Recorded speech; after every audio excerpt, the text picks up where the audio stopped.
افغانانو تجارت دغه تجارت دی چې موږ په کم تکلیف باندې یو کاچن رسوو موږ په کم تکلیف باندې زموږ یو سړی یعنې په سفر کې په کمال د المحمود کمپنۍ ده یا نورې کمپنیانې دي تاسو معلومات وکړئ که سم ده که دا په ټکټانو باندې چلېږي دا چې کاټن نه وي ورسره و دا بس والا ته دغه د سپارې مزدوري نه ورجوړوي وچ کلک به دی کاټن وړي خامخا به یې وړي بیا به دو ته د ډیزلو د پټرولو اخراجات د دو دفترانو بیا چلېږي ولې وجه څه شته پنجابی سندی د دې ملک باچاهان دي د دوی پر تخت باندې سره جګړه ده سوځل کېږي پکې پښتانه حلالیږي پکې پښتانه بم دماکې زموږ په ښارونو کې کېږي ښې تعلیمي ادارې د دوی سره دي یونیورسټیانې د دوی سره دي ښه علاج په کراچي کې کېږي ښه علاج په لاهور کې کېږي موږ دا بدبخته قام پکې محرومه یو وجه څه شته چې زموږ د بدبختۍ زموږ د بدۍ زموږ د وطن د جهان هر ګروم د جهان په هر ضلالت کې د جهان په هر تضلیل کې د پنجابیانو لاس ککړ د پښتانه په وینه دی که قتلیعام شروع سي که اپریشنونه پرې شروع سي چې امریکا ودو ته چټک ورټکوي دی د پښتانه ښارونه د پښتانه بازارونه د پښتانه قام علما کرام ډاکټران دا په نقشه ورکړي د سکرټي د خوا څوک هم عزت سره سره اوږدېدی اشاره دې خالي کوي خو صرف موږ به یوه خبره وکړو زموږ دغه جګړه چې اوس روانه ده ستاسو همت ستاسو قرباني داسې مه بولئ چې موږ رالو لاړو دا الپیا یعنې قسم خورم تاسو دا جنګ ګټلی دی دوی په زارۍ دي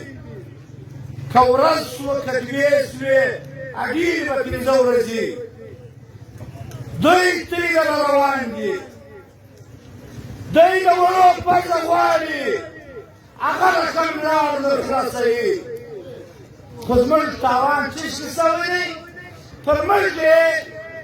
زموږ هغه کار یو چې موږ د یوې میاشتې د بادر د بندولو تاب نه لرو موږ هغه خوار ولس یو چې موږ د بادر د بندولو د یوې میاشتې تاب نه لرو موږ ته رقم په یوه میاشته کې زموږ بازارونه چې نشته لارې ورته وایي لوکل بازار دی جوړ زموږ مارکېټونه ویران پاته دي پرون اشاره ته وویل په دا یوه میاشته کې قسم یې واخلئ چې دوه درې واله خپل دوکان خلاص راته پاته شوی دی یعنې دومره ته یوه ګورې زموږ بازار خالي ته یوه ګورې زموږ کوټه چمن روډ چې د پنچرۍ د دوکانه سه ونسې د تیلو د دوکانه پورې بیا د هوټله پورې په بالله که دوی خپله خلاقه جوړولی موږ هغه خوار ولس یو بیا هم موږ د احتیاط د اتفاق مظاهره نه کوو بیا موږ هم د خپل حق غوښتنه په خپلو څپو کې چې ودرېږو یو پر بل اعتراض کوو موږ اوله ورځ دا خبره کړې ده چې دلته به زموږ اول شرط دا وي هېڅ چا پر دې ضد نه دی کړی زموږ خپل سیاسي بیرغونه کښېږدول هر چا خپله چې کوم د کامه سره د کلي پاټۍ سره وسیله وه هغه سلاح په خپل ځګر کې ونیول د ولس غم یې یو کړي د ولس د غم لپاره په پرلط کې په ټوله جهان کې مثال جوړ کړي ستاسو پر منبر باندې علما کرام ولاړ دي د پښتانه قام په ټول ملک کې سیاسي مذهبي جماعتو د سیاسي جماعتو مشران نن ستا د پاک افغان بادر ستا د بادر خبره په خوله کې ده چې دلته په لکونو انسانان بېروزګاره شول ستاسو لپاره ما په ټوله شمن کې 2 میاشتې یوه میاشته کېږي 2 میاشتې یوه میاشته والشن ته پاته ده د یوه سیاسي جماعت د یوه مذهبي جماعت په خوله کې مې ولکه اورېدلې ده چې ووټ به راکوې زموږ هغه سیاسي مذهبي جماعتونه د خپل ولس دپاره ما نه دی لیدلی چې کمپاین یې کړی دی چې چیرې به پولینګ سټیشن وي چیرې به ووټي الیکشن کمیشن بار بار اعلانونه کوي چې الیکشن دی صاف شفاف الیکشن دی اندراج وکړي ووټونه پر ځای کړي ستاسو سیاسي مذهبي جماعتونه ټول د خپل ولس په غم کې ناست دي شاید امکان دا لري چې د الیکشن څخه بایکاټ وکړي شاید امکان دا لري چې دلته د ولس لپاره هر قسم د ازغي بار ته ځان تیار کړي ما درته وویل دا جنګ موږ ګټلی دی ډېر په نارینه ډېر په ولر ډېر په دنیا ته مثال ورکړئ دنیا ته مثال ورکړئ د خیبر پښتونخوا که مسعود دي که وزیر دي هر څه پښتانه چې دي پر هغو دا د پاسپورټ نظام چې لاګو شو 80,000 انسانان تګ و راتګ یې کاوه دغه رقم درواغ یې ورته ویل دا درواغ و دوی ته پوځیان ویل و دوی ته دغه رقم امسي ویل د دوی ګورنمنټ ورته ویل چې بس پاسپورټ دی اشاره کوئ که د شناختي کارت پرون اوله ورځ پاسپورټ دفتر پاسپورټ نظام او د هغو تګ و راتګ پر شیش بند شو پاسپورټ یې هم درلودی خالي یې ویزه په دنیا کې رسوي وه پر دې باندې 3 ورځې تورخم بارډر بند و چش وو هیڅ شی نه و داخله او خارجه پالیسي په هغه کې څه تناو راغلی ویزې بندي کړې وې جهان پکې پساو چا انار اخیستی و چا پیاز اخیستی و خشک میوه‌جات فروټ د هغه سره سبزیانې دلته جوړې شوې بس د دې کیسه وه وایي نشته کړلی که نه بس ته چیش نه لرې ویزه دې دنیا کې رسوې ده دا سزا تاسو ته درکول نن ما درته ویل ټول خیبر پښتونخوا د سوشل میډیا د لارې ستاسو پښتونخوا ته اپلین وایي ستاسو احتیاط ته خپل د ځان لپاره آیا بولي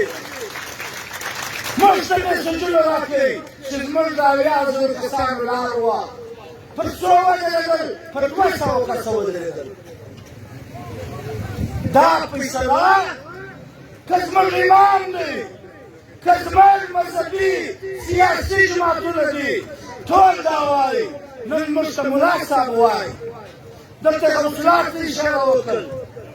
چې لا اله الا الله محمد رسول الله زه د 11,000 لمونځ یعنې د یو مشر امام یم لمونځونه ورکوم 100,000 روپۍ زما نور هېڅ ستاسو هستي نشته خو زه د دې ولس لپاره زه کفن، زه اولې ګولۍ ته و اولې قربانۍ ته ما ته حیا ودرېدل چې د دوی په ژوند کې یو ټول ویشتلو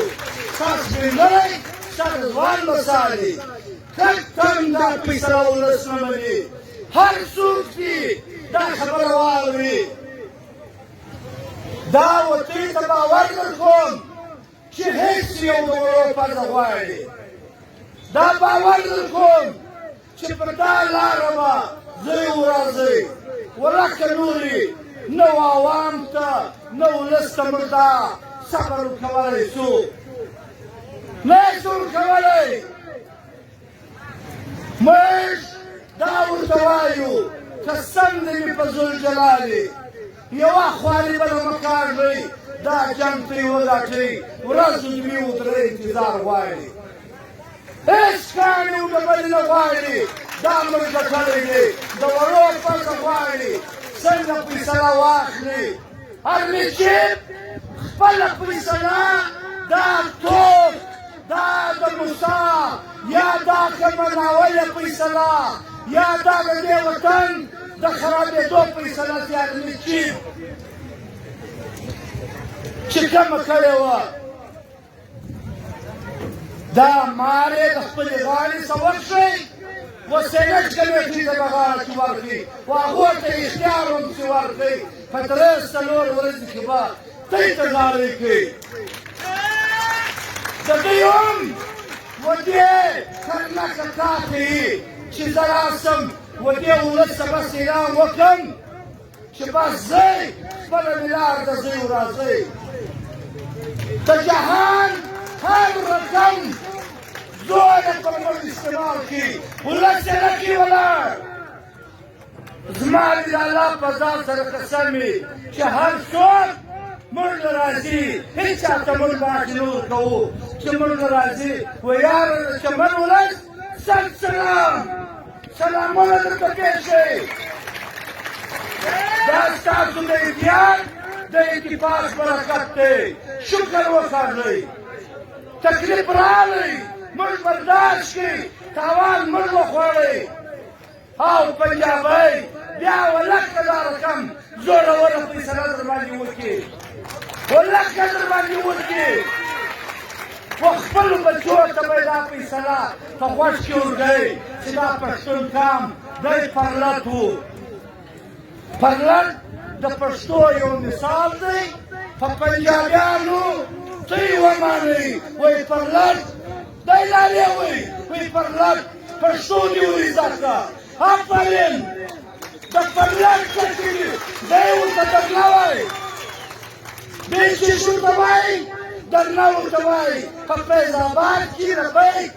ولاړه ولاړ چې د ګورنمنټ خلاف احتجاج وکړي فوجان ولنو نور د روپیو شمار کې مظاهرات پر ختمه کړه وموږ ته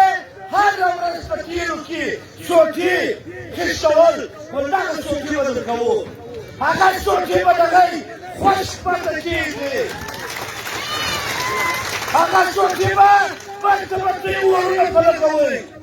یو داسې بدماش ولکه ستا چې پر دوی باندې بیا کستۍ دا اتفاق و کستۍ دا نظم و که مې دا ورورولي وه که مې دا به اشاره وه ولکه د جهان یو قوت پر دوی باندې یوه فیصله نافظه کړي تاسو خپل حق په خپل انسانیت تاسو خپل حق په خپله ورورولي په خپلو جوماتو په سیاسي پراټیانو په نغلي ورونه په سماجي تنظیمو په خپلو شعارو وګټئ زنده‌باد زنده‌باد زموږ مذهبي سیاسي جوماتونه خواست کوو چې دغه اتحاد بس دغه برقراره وساتئ زنده‌باد پرلت پر دې غږ کې